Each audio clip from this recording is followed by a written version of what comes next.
All right, we're down here at the James Brothers Racing in Te Puke. I'm with Geoff James, the former 1NZ Saloon, 3NZ Superstock.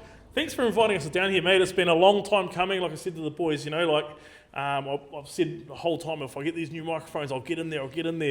And it's one that I didn't really want to push out, but it's tonight I want to talk about the legends. And arguably, you are one of the legends of our sport.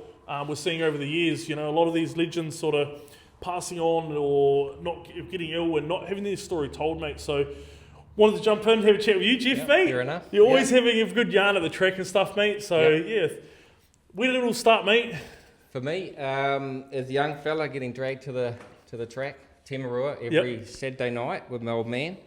And eventually, when I think I was about 18, I was at Palmy one night watching a saloon car go round and round with a for sale sticker on it. Yep.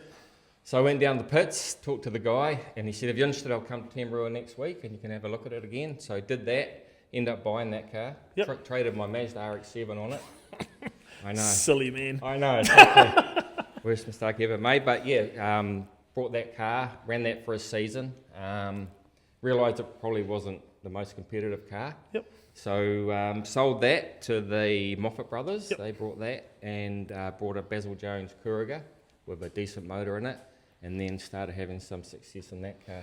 Yep, you raced a few seasons in the Supersaloons and stuff like that, mate? Yeah, I did about 3 seasons in the Basil Jones car, and then had a breakaway for a couple of years, and then brought a car out of Auckland, John Scott, I think his name was. Yep.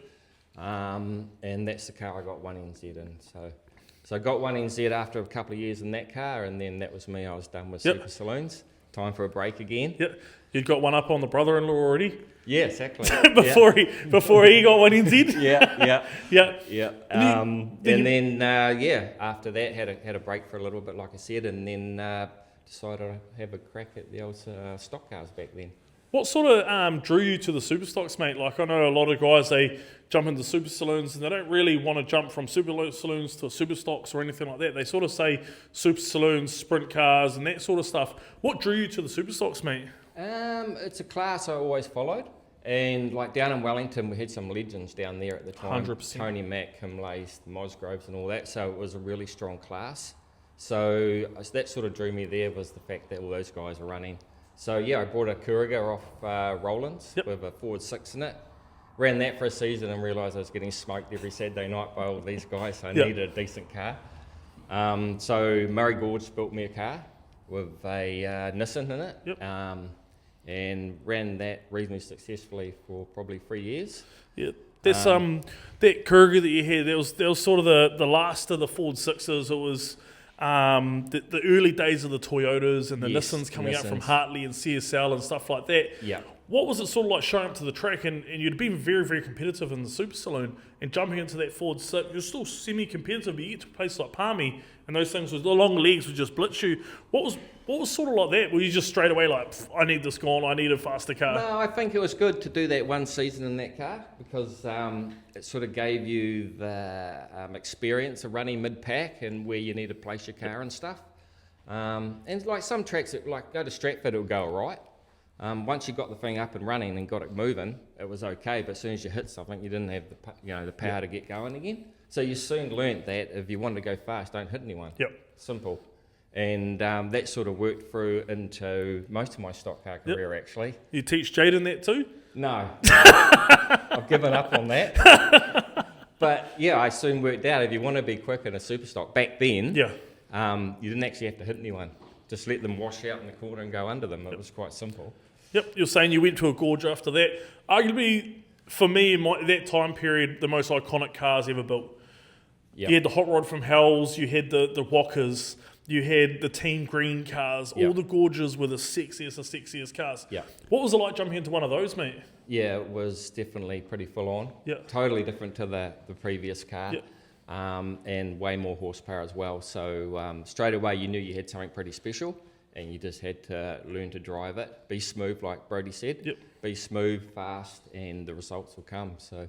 And as they did, you got 3NZ. Was it Hawke's Bay? Nah, Nelson. Nelson, sorry? Yeah. Yep. So you got 3NZ down in Nelson, mate. What was the achievement like that? A Superstock class with the best of the best in the country. and you came away with 3NZ. The likes of, like you said, the Wayne Hemis, the Yep. Kim Laces, and then you went to the Palmerston North, you had the Pens and all of those, and the Myers. To come away with 3NZ must have been, it felt like even more of an achievement than getting 1NZ. It was exactly that. That's how I felt. That whole weekend was like that, from practice right through to the finals. I just felt like I was right on the pace. Won a heat in the qualifying, won a heat in the final, so I knew I was right on it. And that was very special, more so than the 1NZ, definitely. Because the 1NZ, it sort of fell into my lap a little bit, whereas 3NZ, I felt like I deserved it. One eye on the mirror and one eye on the track. Yeah, pretty much, because it was Nelson versus everyone else Yep. in the final heat, so I just sort of snuck him behind. I think Brendan Higgins, he was running up on points, so I just stayed behind him and just followed him around for most of that third heat. Yep. Racing in the Superstocks, did you do much teams racing? A little bit, but I was pretty crap at it, to be honest. I just got put off the front and said go as fast as you can. Didn't really enjoy the teams racing as much. I preferred the individual challenge. But I raced for Wellington, Hawke's Bay and Huntly. Yep. Yeah. You remember the iconic 81H Huntly car had the body of the lines down it, and That's it. Yep, Yeah. it was quite a cool era of teams racing and stuff like that, eh? It was. There was some big name drivers, yeah. And it was funny back then, like if you weren't so good at individual, you could be a really good teams racer. Yep. And a lot of those guys were like that. Yep. But yeah, not for me, to be honest. I didn't really enjoy it that much. One thing that you take it back to those days, your boys alluded to it, and it was track versus track. There was none of this mate versus mate type thing. Yeah. Going into third heats, even the 240s and stuff like that, like the 240s at Palmerston North, those Yep. those were brutal third heats. What's one third heat that sticks out in your head that you remember and you just go, whoof, you come off the track? Definitely, that would have been Nelson. Yeah. Because back then we used to have to go and have a referees meeting before the final heat, and you walked in there and no one would look at you and no one would talk to you because they knew you were up on points. So there was no friends at all. Yeah. And you just knew what was coming. And that would have been a pretty special heat to watch as a spectator because there was just action everywhere. There was just cars going everywhere. Yep. It was brilliant. Those meetings back then were always special to watch. Yep. I've rewatched some of them on YouTube and stuff like that as well, mate. Yeah. Winding up your Superstock career, mate, did you jump back into a Supersaloon after that? No, I had that first gorge. Sorry, yeah, that's right. And then I sold that to Peter Bankston, and then I got another gorge. And then I did about 3 meetings in that, and then I got injured at Auckland, hurt my back, so that was pretty much the end of my Superstock career from that injury. How did it feel getting that car built sort of thing, and it had the Chev V6 in it, and it was That was a car again after the car that again one. after that? Yeah. Jesus. Yeah, Had some cars. Yeah. So you stepped away from racing, after that then? After I got injured, I did, yeah. I sold that car went down south, trying to think of his name. Oh, McManaway. Oh, yeah, Campbell the McManaway gold, gold chassis. Yeah, he brought that car. And then I probably 3 or 4 years had a break, and then good friends with Dale, and he was in the stock car doing really well. And I could see the potential in him there, so I thought, I'll buy a car. And Stanaway's car was for sale, and I knew it had a fruity little V6 in it. So I thought that'd be something different. And Gorge was like, he really thought that was a good idea too, lightweight engine, and we can move it right back. So he was all for it. So yeah, he built me a new car, and we put Dale in it. Yep, and arguably Dale went very, very well in that as well. he did. Was it New Zealand's? It was a big meeting at Wanganui. 240. Oh, that might have been the Grand Prix. Grand Prix, and he was up on points there. And yeah, he was in a runoff with Peter Rees. Yeah, that's right. yeah. But I think he podiumed at the 240s, podiumed at the North Islands, and podiumed at the GP in that car in the 2 years that he ran it. So yeah. Yep, and that car's still running around these days and still semi-competitive as well, so that's good. Yeah. After stepping away from Speedway, mate, the boys obviously weren't old enough to get into racing. I think Tyler might have just been of age for mini stocks. Yeah, I think he was doing the mini stocks by then, but I sort of lost interest in the whole Speedway thing, so he was pretty much running solo there for most of that.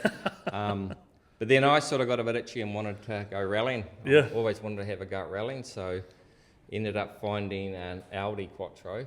I couldn't really afford to go to like the top class in rallying New Zealand, so I thought I'll go into the classics, that'll be something different. So we looked around and we found an Audi in Finland. Yep. It was a tarmac spec car, so we brought that over here, and then we sent it down to Wellington and to Macbuilt. Yep. And Alistair down there? Yeah, Alistair. And he converted it into a gravel spec car. And then, yeah, we ran that for a little bit until we had a big crash, and that was the end of that. How did you find stepping out of a class like an oval racing class like Superstocks and Saloons, as we were talking about, into a class like rallying? Completely different codes of racing and stuff. How did you find the jump for that? Yeah, it's difficult because, like, it's hard to pace yourself. You don't know how you've done to the end of the stage, and it's a bit late then if you haven't been up on pace, because you're used to following somebody that's you know, you're trying to beat. Yeah, so that took a lot of getting used to, but you really sort of came down to driving as fast as you can without crashing, basically. That's what it comes down to. Control chaos. Yeah, and I stepped over the mark a little bit, had a big crash. So when you know you're going too far. Yeah, like started off all right. We had a win up in the Far North Rally in the classic section. Yep. So then I thought, I'll have a crack at the national championship. And 2 stages into that, had a big barrel roll. So that was the end of that. Yeah, nice. You still got the car, you've rebuilt it and stuff like that? Yeah, fully rebuilt it, so I can't afford to crash it again. So it's just become a museum piece sitting in the corner there, collecting dust. Sweet. Lastly, mate, obviously I asked the boys a few questions. In your time of racing in the Super Saloons, in the Superstocks, who was the one driver when we drove out that out of the gate of the third heat, you went, either this guy's going to win it or he's going to bin me? Back then, there was just so many people that could just flick a switch, you know. So like guys like Pat Westbury, you knew not to go around him because he was pretty good at catching up with you. Calvin Gray was another one. Never trust him. So there was heaps back then. Yeah, you just had to sort of set your own race and just hope for the best. Yeah. Who was your most biggest rival, as I'd say as well? I know there was a lot of drivers, but the biggest rival that you had the most battles with, and you turn up to a meeting, you know, if I want to beat this guy tonight, I know I'm on. You had a good few runs with Stan Hickey, definitely, because he was sort of the pace setter back then. So it was always good to have a good battle with him. And Neville Stanaway was another one. He would always give you a good bumper if he could. So those Rotorua boys were always real quick. So if you're running with them, you know you're doing all right. What's the one meeting that you'd get on your calendar every year, and you go and you put your pin in it and go, that's the meeting I'm aiming for this season? It was always the New Zealand champs for me. Yeah, always wanted to do well there. So yeah, that was the one. Favourite track that you ever raced on? The old Bay Park, I think, was my favourite track in the saloon days. And with the stock car, I like Nelson, obviously. That's a real driver's track, Nelson. So between those two, What was your bogey track? Rotorua. I never went any good at Rotorua for some reason. I don't know why. Those boys love it, but I don't know. Never had any good results at Rotorua. So that became my bogey track. Besides the 1NZ and 3NZ, what was your favourite memory about racing in the saloons, Super Saloons and the Superstock? Just meeting the people, really. Like down in Timarua, like good bunch of people, great bunch of people. I used to really enjoy going to the club rooms. And then going to Gisborne sort of reminded me of that. Doesn't matter what happens on the track, you always have a good night in Gizzy. And the same down in Wellington back in the day, you know. It was always good people. Obviously as well, I said to the boys, you're not any sponsors or anything like that, but any big thank yous from back in the day as well? My parents, pretty much doing what I'm doing for these boys. They supported me and helped me with buying cars and stuff. And my old man was always there helping on the car. My uncle, he was a very clever man. He was always helping on the car. Other than that, just family really, and sacrifices Kelly made, my wife, Kelly, over those times. She was always at home looking after children while I was in the shed. Probably that's about it. Now the boys are racing as well. What's sort of the wholesome moment that you've got? You stepped away for a little bit. Your boys Tyler jumped into a mini stock and a stock car, but the wholesome moment in the super stocks now. These boys are actually become a household name, just how hard they race, how fast they race. What's the sort of the wholesome moment that you get now that you turn up to the track and you think, this is cool, you know, what's that sort of thing? For me, it's when they're winning races. I'm all about winning races, really. So if they get in a checkered flag, it's a good night for me. It's taken them a while to get to that stage, obviously. You've got to serve your apprenticeship like anyone else. But winning races, I don't mind putting the time into the shed if we're winning races and we're competitive. A lot of people just don't realise how much time we actually put into, working on these things. It's just unbelievable. But that's what I enjoy. And I'm enjoying them doing the teams racing too. They seem to be going all right at that. So must have been pretty cool to know that you raced Palmy teams back in the day and watch your two boys pull out that pit gate, racing together. Yep. Something like that must be pretty special as well. Yeah, I think it was a pretty proud moment for me and Kelly actually to see them both go out the gate together and representing a club like that. So especially a club like Stratford, and a lot of history there with the gladiators and scrappers and stuff. So yeah, that was pretty cool. And to pick up third place and get on the podium, that was pretty special. Yeah. We'll take that as a win for us.